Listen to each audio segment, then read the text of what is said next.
It is official sailing day, and look at that. The sun is out. That's okay because it's sailing day. Now, the advantage to sailing out of a port like Fort Lauderdale and Miami is your hotel can be super close to the port. So while we have a whole bunch of bags, too many bags for the people and the bags to all go together at one time, I'm headed to the port to drop off everything, and then coming back, grab them. To the port we go. Well, actually, go drop off the rental car, then Uber, like literally 2 minutes to the port, because Fort Lauderdale Airport is so close to the cruise port that you almost can walk. It's that close. So as far as booking an early flight, you definitely can get to the port, get from the port to your flight pretty early, pretty quickly. We have a 10 a.m. flight, which is pushing it. I was concerned. Not anymore. Look what you done started. Girl, keep working that body. How y'all doing, people? My name's Keith. And I'm Free. And we are The Howards. The Howards. Yes. This is Port Everglades, and as you can see, there's different lanes for the terminals you're going to. So Oasis, Royal Caribbean is Terminal 18, so you got to be all the way in the left-hand lane. And you need to have your ID out because they're very strict here at this port, so they're checking IDs before you go in, even if you are in a Uber. And then come to the car, ask you some questions, look at your ID, give you one of these, and there she is, Oasis. It's 11:08, bags are dropped, and I am headed back to the hotel to go get them. Turn in the rental. So you exit this way, and if you're gonna park over here, you're parking that way. So that did not take long at all. And that's with me getting off at the wrong exit. So left at about 10:40 and had everything dropped off by 11:19. It's Port Everglades. $11.50 to fill up after 3 days of driving in a $75 SUV rental car, booked the same day, all because Advantage tried to bait and switch me, told me they needed $300,000 worth of liability insurance, and without it they were taking a $43 rental and making it over $150. I said I don't think so. Went on over to Ace. Ace was the place. Got my little rental, and we were good to go. We are back at the port, and this time I'm ready to board. It's 12:52, almost 1 o'clock. So by the time we get on the ship, we go straight to the room. We are at Fort Lauderdale Port. So with the Fort Lauderdale Port, you're going to go through security as soon as you enter, and then it is off to the ship.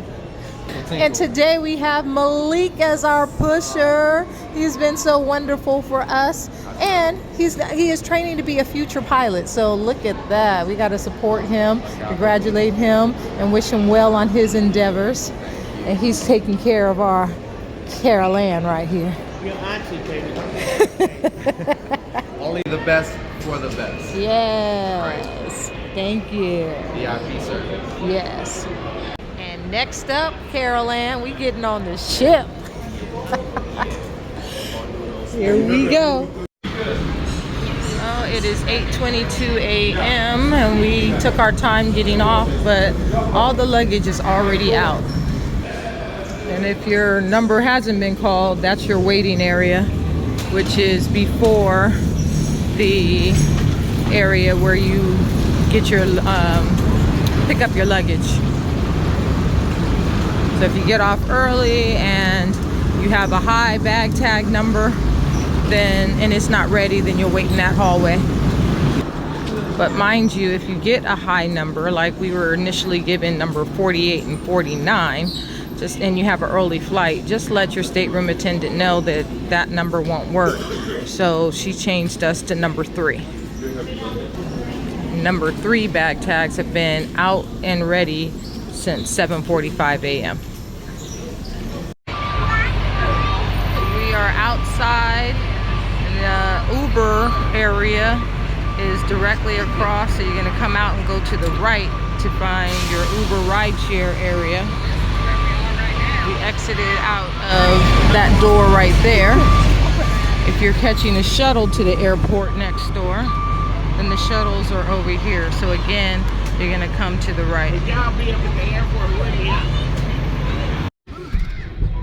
Well, as far as time goes, we started to leave the room just after 8 o'clock.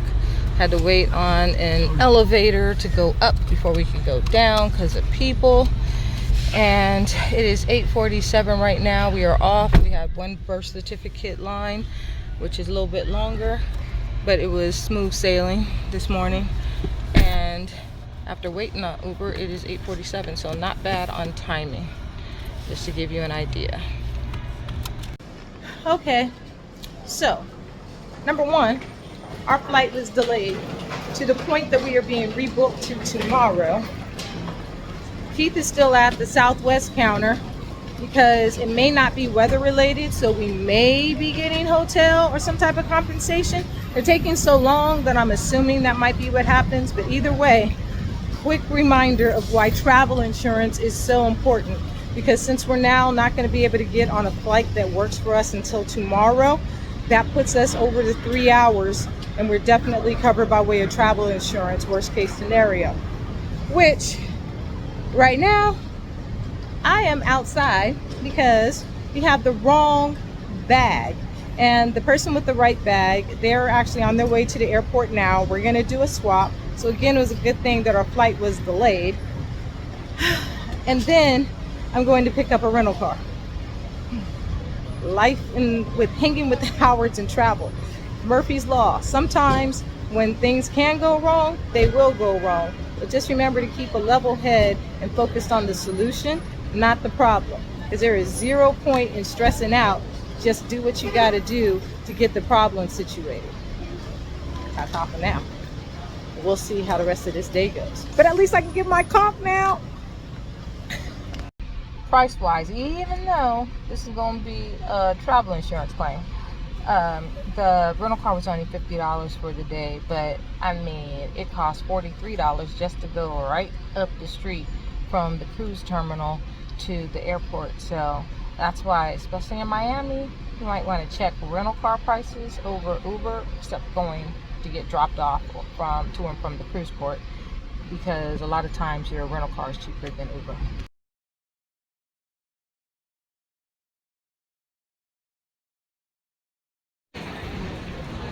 And then there was JetBlue's TSA line. Auntie, hopefully, is somewhere closer to the front of this line to make her flight, because JetBlue felt the need to act like Spirit. And if you didn't know, well, anyways, JetBlue is measuring your carry-on bag, which she got from LAX to Fort Lauderdale without issue, but here they charged her. And so I had to come all the way from Terminal 1 to Terminal 3 to get, make sure her bag was paid for.